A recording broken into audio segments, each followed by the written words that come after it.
Pisces 27, a harvest moon.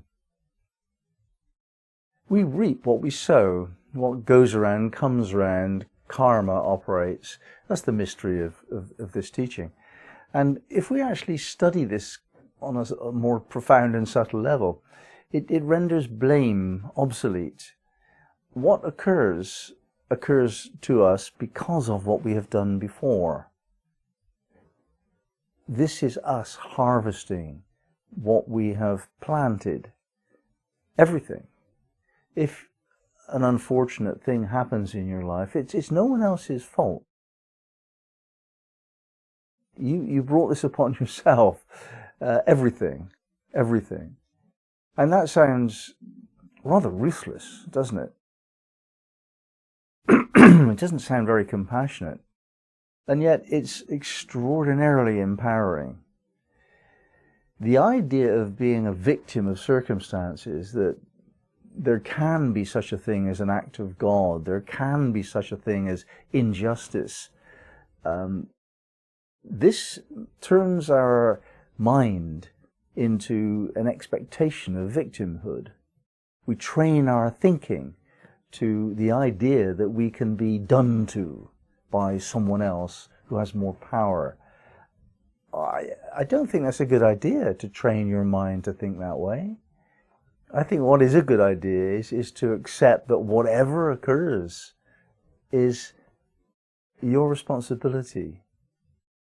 Now, obviously, we need to expand our sense of who you are, the conscious mind, the one that thinks, this is me, this is what I do, this is what I've done. That mind is only a part of who you are.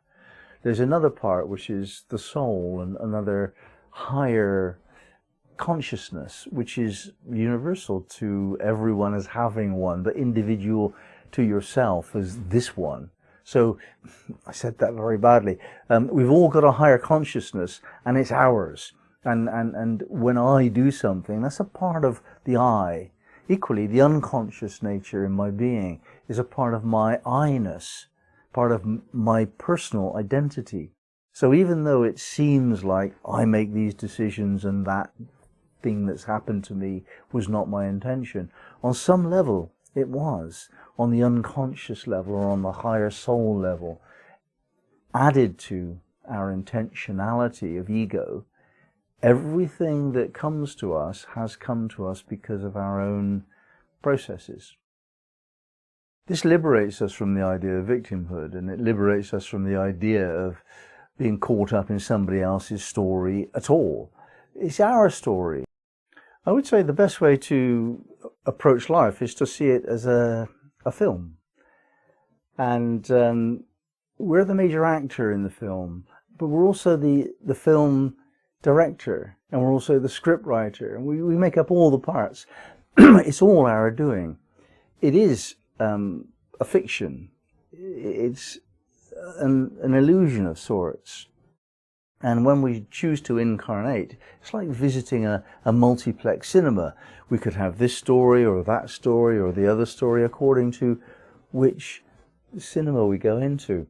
And some people like horror stories, and they choose to have a life which is filled with horror.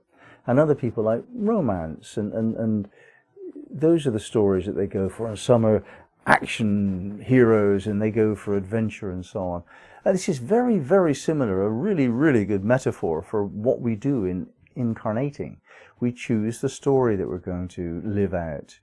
And when we have finished living it out and understood that that was entertaining and perhaps instructive, then we move on and we go and assimilate that and come again and have another one.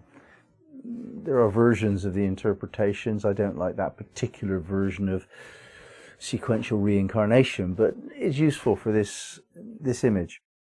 So the idea of actually saying somebody else is responsible for you is wrong. You know, we have to choose our lives with the expectation that we will reap what we sow, and that works both ways. If you sow good deeds, you'll reap good benefits. If you sow bad deeds, you'll have a bad harvest. That's as simple as it gets.